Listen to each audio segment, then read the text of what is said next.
question I get is, are my shoes worn out? So today I'm going to tell you a few ways to find out if your shoes need to be replaced. One thing you can look at is the sole of the shoe. So I have one of my old shoes and one of my new shoes here.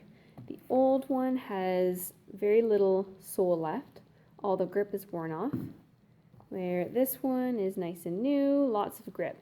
And that just prevents any sliding around when you're walking. Another thing to look at is the front of the shoe. When the sole starts to break down at the front, it will start to bend up a little bit more. So if we look at the old shoe, there's a little bit more creasing right through here.